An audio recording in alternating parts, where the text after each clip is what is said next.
सलाम, नमस्ते, आदाब। कैसे हैं आप सब लोग? यहाँ पे शाम का वक्त हो रहा है और मैं जाने लगी हूँ खाना बनाने के लिए। तो मैंने कहा कि थोड़ी सी फ्रेश हवा मैं ले लूँ। सामने आप देख रहे होंगे हाईवे, इसको दिमाग में रखिएगा। इससे रिलेटेड एक बात आपसे शेयर करूँगी, लेकिन अगले व्लॉग में। तो बस ये यहाँ पे मेरी बाइक भी खड़ी हुई है, जिसको मैं इतना कोई चलाती नहीं हूँ, क्योंकि इसकी जो चेन है उसमें कोई प्रॉब्लम है और 2 साल होने को आए हैं। मैं इतनी सुस्त हूँ कि मैंने इसको ठीक नहीं करवाया। तो चलें, आपको अपने किचन लेके जाती हूँ। ये मिनी जो है सारा दिन सोती है और सारी रात ये मेरा सर खाती है। तो भाई, अब स्टूडेंट लाइफ है, स्टूडेंट लाइफ में तो इतना कोई प्रॉपर सिस्टम नहीं होता रोटी का, सालन का। तो ये मेरे पास बेसन भी ख़त्म हो गया था, तो मैंने चने की दाल को भिगो के रखा था और मैंने उसको फिर ग्राइंड कर लिया और हाथ से ही ग्राइंड कर लिया था, इमाम दस्ता जिसे बोलते हैं। और फिर ये मैं वेशी टाइप बना लेती हूँ।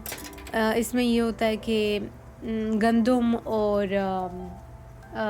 और मकई के आटे को मिक्स करके मैं उसका पेस्ट टाइप बना देती हूँ। पानी डालते जाओ और उसको मिक्स कर दो और उससे बस रोटी बना लो। ये बनाते बनाते मुझे याद आया कि हमारी जो अम्माएँ होती हैं, उनसे बोलो कि खाना कब बनेगा, मुझे बहुत ज़्यादा भूख लगी है। तो मैंने कभी भी अपनी अम्मी को ये कहते नहीं सुना कि अच्छा 1 घंटा लगेगा, 2 घंटे लगेंगे, जबकि उतना टाइम लगना होता था। लेकिन फिर भी अम्मी कभी भी वजाहतन ये बोलती नहीं थी कि इतना ज़्यादा टाइम लगेगा। तो अम्मी ने मेरी हमेशा बोला 5 मिनट, बस you give me 5 minutes and the dinner is ready. हम बचपन से लेके मैं बड़ी भी हो गई, मुझे हमेशा मुझे ये बिलीव अम्मा ने करवाया कि खाना जो है बस 5 मिनट में तैयार हो जाएगा। अब मैं जब खुद खाना बनाती हूँ तो मैं कहती हूँ यार कितना टाइम लगेगा यार, मुझे बहुत भूख लगी। तो मैं खुद से ही बोलती हूँ बस 10 मिनट लगेंगे, 20 मिनट लगेंगे। तो वो फिर अम्मा की मुझे ना मसलहत याद आती है, समझ आती है कि जब हम बोल देते हैं कि यार कम टाइम लगेगा तो हमारा पेशेंस ज़रा सा बिल्ट हो जाता है। और फिर हम कहते हैं अच्छा ठीक है, फिर हम 5 को 10 बना लो, 10 को 20 बना लो, 30 बना लो, 1 घंटा बना लो, वी कैन गो ऑन। तो देखिए, हम अम्मा लोगों को बोलते हैं कि यार अम्मा लोगों को ना समझ नहीं आती, आपको नहीं समझ आती, आपको कुछ पता नहीं चलता। तो वो कितना नाजायज़ है बोलना अम्मा लोग, मतलब ये तो एक छोटी सी बात है यार।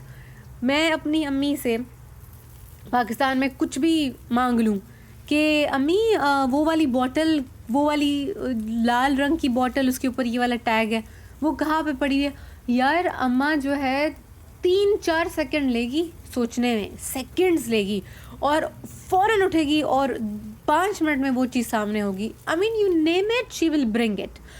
तो अम्माओं का हाफ़ज़ा इतना अच्छा होता है और उनकी रीज़निंग इतनी अच्छी होती है, मशवरे उनके इतने अच्छे होते हैं।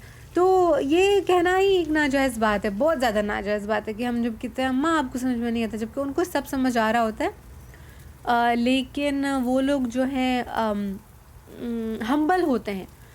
वो लोग फिर इज़हार भी इतना ज़्यादा नहीं करते, क्योंकि हम जवान हो रहे होते हैं नए नए, फिर हम कहते हैं कि यार नहीं हमको ही सब कुछ पता है। तो मैंने कहा ये मैं आप लोग से शेयर कर दूँ। एक और किस्सा हुआ था, मैं अपने एफएससी के एग्ज़ाम दे रही थी और मैंने कहा कि नहीं, मैंने ना तैयारी, मैथ का मेरा पेपर था, तो मैंने कहा मैंने तैयारी नहीं की है। तो जो अगले नेक्स्ट उसमें सीरीज़ में मेरा मैथ का पेपर था और मैं अपने इस्लामियत के पेपर की तैयारी कर रही थी। तो जब मैथ का पेपर आया, मैंने कहा अम्मा मैं अगले साल दूँगी, अभी ना मैं नहीं जा रही हूँ। तो अम्मी ने कहा बेटा जस्ट जाओ, मत दो paper, don't write anything, just go, this is what I will ask you to do. तो मैंने कहा अम्मा मुझे कुछ भी याद नहीं है, देखो मैं कुछ और पढ़ रही हूँ। तो अम्मा ने कहा just go, don't do anything. तो मैंने कहा ठीक है, मैं चली गई और वहाँ पे मेरी फ्रेंड्स ने मदद की। मेरी एक बहुत प्यारी दोस्त है मुस्का, उसने मेरी मदद की और मुझे मोटिवेशन आ गई और यार मेरा मैथ का पेपर पास हो गया। जितने नंबर चाहिए थे ना रिक्वायर्ड पास होने के लिए, उतने नंबर मिल गए। तो मैं कहती हूँ यार